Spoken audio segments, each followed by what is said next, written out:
आज मीराबाई जी का कितनी श्रद्धा और आदर के साथ नाम लिया जाता है। और यदि वो उसी तरह की क्रियाएं करती जो उस समय की बहन बेटियां लोक लाज में फंसका अपना जीवन बर्बाद करगी, आज वो कुतिया बनी आंड है। परमात्मा कहते नकबे सर नकबा बनी वह पैर थी हार हमेल, और सुंदरी से वह कुतिया बनी सुन साहिब के खेल। बीबी पड़दा रहे थी डोडी लगे थी बार, अब गा तो गाड़े फिरती हैं बन कुतिया बाजार। वो पर्दे की सुंदरी सुनो संदेशा मोर, इब गा तो गाड़े फिरती हैं वो करें सराय शोर। अब जो डोडी पर्दे जिनका लग गया करते पर्दे में रहा करती थी, जो अपने आप को ऊंच घरों की बेटियां बहू कहा करती थी, उनका सत्संग की छीट लगी नहीं, करते बाहर निकली नहीं। पूर्व जन्म की पुण्यात्मा थी, उनको कोई रानी बन गई, कोई महारानी बन गई, कोई अच्छे घर में जन्म इस मायाधारी मस्करिया का जन्म हो गया। और वो भगवान से दूर रहने के कारण फिर अगले जन्म में कुतिया की योनि पाती है। तब तो पर्दों में रहती थी, उंगली भी ना दिखने देती, किसी बाहर कहीं हमारी बेइज्जती ना हो जा, मेरी पत्नी जो है सत्संग में चलेगी तो इज्जत का नाश हो जाएगा। और वह इज्जत फिर उगाड़ी अंड है कुतिया बनकर। कहते नकबे सर नकबा बनी पैर थी हार हमेल,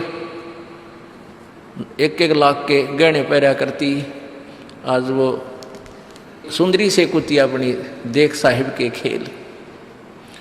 तो पुण्यात्मा ये इन बातों से डर लगना चाहिए। इन बातों से डर लगने लगेगा, मालिक में रुचि बनेगी और भजन करने को दिल करेगा।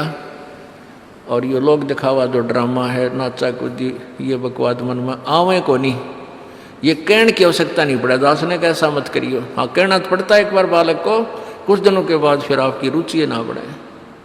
इतना तो इस दास को विश्वास हो गया है कि परमात्मा के बच्चे भगवान को पहचानने लग गए, क्योंकि अब शिक्षित समाज है।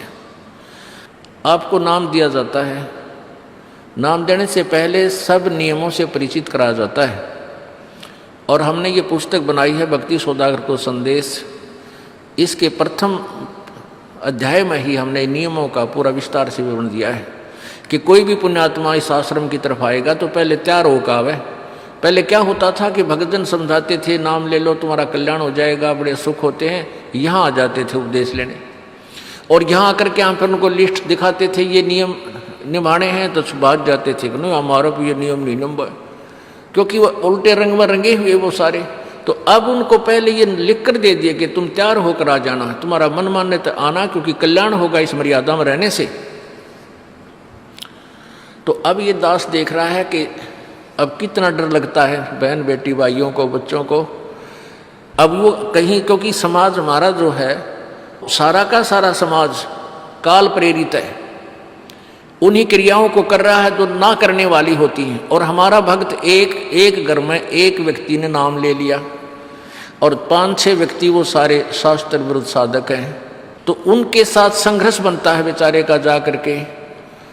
फिर भी वो इतना दृढ़ है, डरता है, आकर पूछता है जी मेरे पे ऐसी गलती होगी, मेरा नाम तो खंड नहीं हो गया, आगे से नहीं करूँगा। तो कहने का भाव ये है कि पहचानने लग गए तुम परमात्मा को और संघर्ष करना सीख गए, आप सफल होगे, देख लेना एक दिन।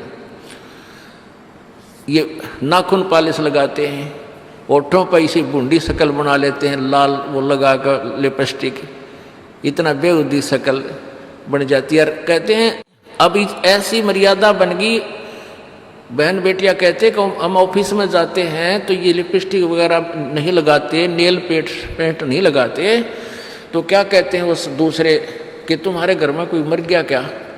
अरे थारा गजब भैया, ये बकवाद करने तो सारे जी जाओगे तुम, अकल खत्म होगी। यानी एक मर्यादा बन गई, जो ऐसे उल्टे काम ना करे उसने हे समझन लागे। निरंजन धन तेरा दरबार जहाँ तनिक नहीं न्याय विचार, सारे उल्टे काम में राजी रहे। लेकिन हमारी बेटियां अब संघर्ष करती हैं कि हाँ उनको ज्ञान हो गया, वो तो बालक हैं, कुछ भी कह सकती हैं। तो अब हम सबको बताते हैं ये ऐसा नहीं करना, क्योंकि पहले हमारा ज्ञान गाँव में ज़्यादा चला था। इस दास ने गाँव में जाकर प्रचार किया, तो वहाँ तो ये था को ना लिपस्टिक का फंड था, ना कोई नाखून पालिश लाया करती, मेहंदी मुंदी ला लेती, त्योहार को भी मना कर दिया हमने, समझा दिया कि इसका कोई फायदा नहीं है। अपना भक्ति करो। तो वो तो सब एक साधारण सी बात ही छोड़ छाड़ दी। अब शहरों में फैल गया परमात्मा का जो ज्ञान है। अब शहरों से जो बेटियां आती हैं वो सारे तो नाखुना निशी बुरे हाल तो सनाए पाओगी। और इधर बिहार में तो और बेगन हो रहा है, कति बुढ़ी बालक सारे लाल ये नाखुना न कति नो कुसुती तरह पेंट करके लाओगे नो चमकान दे। अब इनको समझाना पड़ता है कि ये नहीं करोगे तो मान जाते हैं कि नहीं आगे नहीं करेंगे हम, क्योंकि इनकी आवश्यकता भी क्या है। भगवान ने जो कितने सुंदर नाखून पहले बना के दे रखे, इन पर क्या फायदा और बकवाद करने की। तो मालिक ने जो अंग दे रखे हैं वो बहुत अच्छे बना के दे रखे हैं। इसमें हमको फेरबदल करें ये हमारी वो लोग दिखावा मेकअप है, इसकी हमें आवश्यकता नहीं। अब तो हम आपको बता रहे हैं, समझा रहे हैं पहली बार, फिर आप पे सियाने हो जाओगे, आपकी अब पर रुचि ना करे। जैसे नानक साहब कहते हैं, ना जाने काल की कर डारे किस विध डल जा पासा वे, जिना के सरते मौत खड़क दी उनानों के डांसा वे। अब प्रसंग था कि साध मिले साड़ी शादी होंदी और बिछड़ जा दिलगिरी वे, अख दे नानक सुनो जहाना ये मुश्किल हाल फकीरी वे।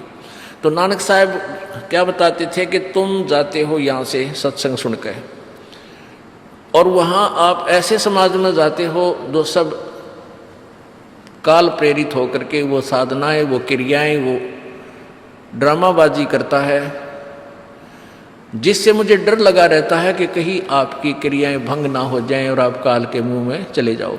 जब तुम वापस आ जाते हो तो मुझे बहुत खुशी होती है कि परमात्मा के बच्चे काल के जाल से बचे हुए, तो उस दिन खुश होता हूं मैं। और तुम चले जाते हो तो मेरी एक तो वो ज्ञान कि यहाँ काल का लोक है, ना जाने कब जाना पड़ जावे, इस कारण से डर से अपनी भक्ति करता रहता हूँ। और एक तुम्हारी भी चिंता खाती रहती है कि कहीं काल के जाल में ये बालक फिर ना फंस जाए। तुम वापस आ जाते हो एज इट इज, तो फिर मेरी खुशी का ठिकाना नहीं रहता। साध मिले साड़ी शादी होंदी, साध यानी साधु संत, ये भक्त आप साध हो। साधु माने जो साधना कर रहा है, और साधु सोए जो सीधा चाल है, यानी जो और लोग दिखावा बकवाद नहीं करता, शराब मांस तम्बाकू नहीं पीता और मेकअप वगैरह शरीर के वापस जरूरत नहीं। कहते पति भरता भावानी चोम चटक श्रृंगार। जो पति भरता यानी जिसने केवल अपने पति से ही लगा हुआ है, फिर उसने बकवाद करने की क्या आवश्यकता है। तो कहने का भाव यह है कि हम सच्चे ढंग से जब लगेंगे, फिर हमने अब तो इच्छा ना हो किसी वस्तु की। परमात्मा कहते हैं इस काया का गर्व ना करियो के काला के गोरा रे, और बिना भजन इसका कुछ काम ना आवे, चाहे एतर छड़को चारों ओरा रे। ये शरीर क्या है, ये गोरा दिखा है चाहे काला किसी का, इसने थोड़ा सा छोल के देख लो, एक जैसा कुबाड़ सब में भरा पड़ा है। ये ऊपर पालिश का फर्क रखे, और इससे नाम अच्छा बूंडा मान लेते हैं। नहीं, ये चाहे काला है चाहे टेढ़ा बेढ़ा है, चाहे किसा बूंडा काना लंगड़ा है, इसमें जब भक्ति कर गया वो सफल है, और इस मेकअप में लग गया रहा वो असफल है, चाहे वो कितना सुंदर दिखता हो। तो पुण्यात्मा परमात्मा कहते ये मिट्टी है, इस मिट्टी से हमने लाभ उठाना है, इसे सोना बनाना है, भक्ति रूपी धन कमाना है, तो इसी से कमाया जाएगा। ये वीडियो YouTube पर देख रहे हैं तो हमारे चैनल को सब्सक्राइब करें और बेल आइकन को दबाना ना भूलें। अगर आप Facebook पर ये वीडियो देख रहे हैं तो हमारे पेज को लाइक करें।